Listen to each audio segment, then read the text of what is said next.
In this video, we're going to explain the important investing metric known as the dividend yield.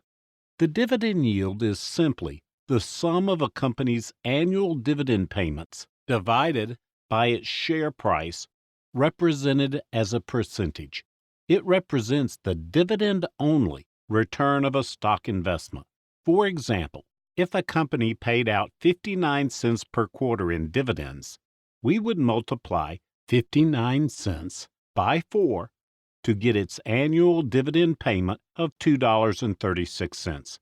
If its current share price was $48.64, we would then calculate its dividend yield like this.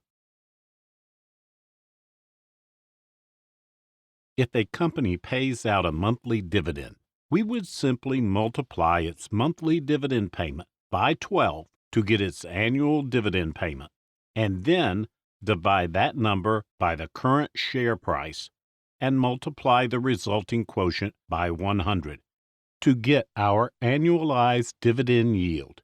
As you may have noticed from this formula, assuming that the dividend is not raised or lowered, the yield will rise when the price of the stock falls, and it will fall when the price of the stock rises.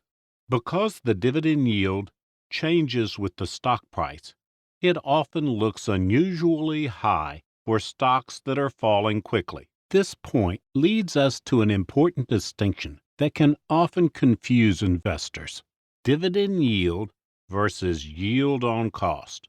As already discussed, dividend yield is the dividend payout based on the current price and is simply one of many indicators that investors use to estimate the forward returns that an investment would provide them from its current price. However, yield on cost takes the current dividend payout and divides it by the purchase price of the investment, i.e., the cost of the investment. If several investments over time have been made into a particular stock, the purchase price is calculated as the weighted average purchase price, commonly referred to as the cost basis, in contrast to the dividend yield, which changes with both the current price and the current dividend payout, and focuses only on the forward-looking prospect of an investment. Yield on cost is independent of the current share price and only changes with the company's dividend payout. It is, therefore, a backwards-looking investment metric in that it gives investors insight into the income performance of an existing investment, but gives relatively little insight into its future return prospects. Therefore, many investors focus on the dividend yield and put little emphasis on yield on cost. When comparing dividend yields between various securities, it is vital that you ensure you are comparing data from the same time periods in order to ensure a fair assessment. For example, some financial websites report the dividend yield based on the sum of the trailing 12-month dividend payments, whereas others simply use the most recent dividend payment and annualize it. Still others use the most recent declared dividend payment, but which has not yet been paid, and annualize that number, often referred to as the forward dividend yield. Finally, some companies pay out what are referred to as special dividends, which are often irregular in frequency and size and are therefore classified differently from the more consistent quarterly or monthly dividends that a company pays out. Therefore, it is important to check for these, as well as some websites include them in determining the dividend yield, while others do not.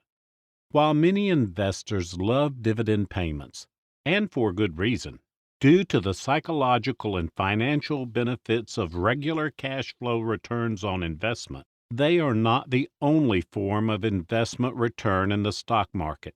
Stock prices can rise, leading to returns called capital gains, which, combined with the dividend return, generate a stock's total return. Stock prices rise for two main reasons: increased earnings power and increased market sentiment. Every dollar of profit that a company retains, i.e., does not pay in dividends to its shareholders, is a dollar that it can reinvest to grow its business's future earnings and/or repurchase outstanding shares, which has a similar effect of increasing earnings per share. As the earnings power of each share increases, so does its capacity to pay out more dividends in the future to shareholders, thereby increasing its value. Over the long term, this causes the share price to rise, producing additional returns beyond dividends, known as capital gains. In addition to rising earnings power, an improved perception of the company's long-term growth potential, competitiveness, viability, or stability can cause its valuation multiple, i.e., the current share price divided by the earnings per share, to expand. Since its earnings per share are considered to be of higher quality than they were previously when its future outlook was bleaker. Since the valuation multiple has increased while the earnings per share have remained constant, the share price will rise, also generating capital gains. As the share price rises, the dividend yield, but not the yield on cost, will fall, since its dividend safety and/or growth potential is now viewed in a more favorable light, making each dollar of dividends from the company higher quality than it was previously viewed to be by the marketplace. For these reasons, it is important for investors to not simply focus on investments that offer the highest dividend yields.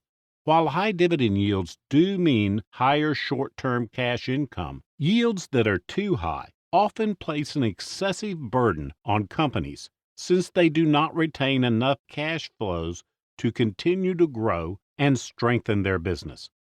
As a result, they may be unable to compete with faster-growing competitors that retain and invest more of their earnings and lose market share as a result.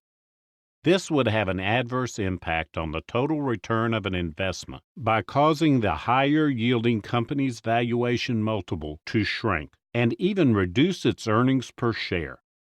In worst-case scenarios, the dividend payout might even be cut or altogether suspended, which almost always causes the valuation multiple to fall rapidly, leading to steep capital losses for investors.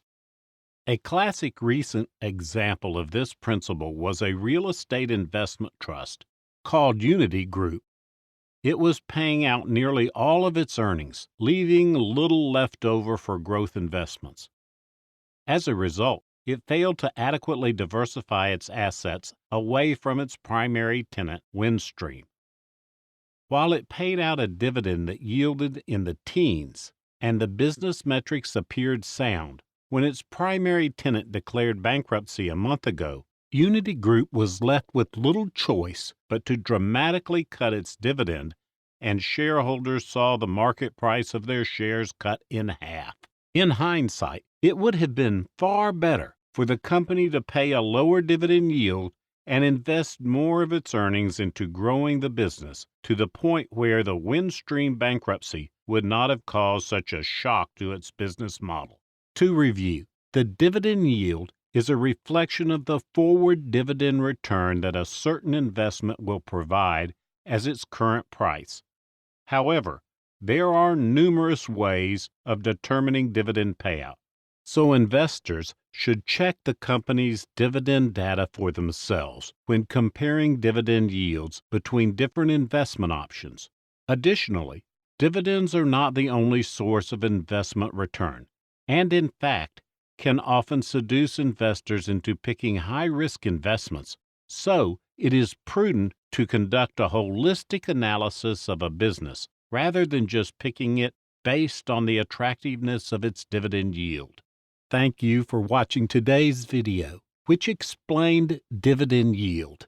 We invite you to subscribe to this channel and like this video, which will help more people discover Sure Dividend's investor education efforts. If you're interested in learning more about our systematic approach to dividend growth investing, visit our website at www.suredividend.com.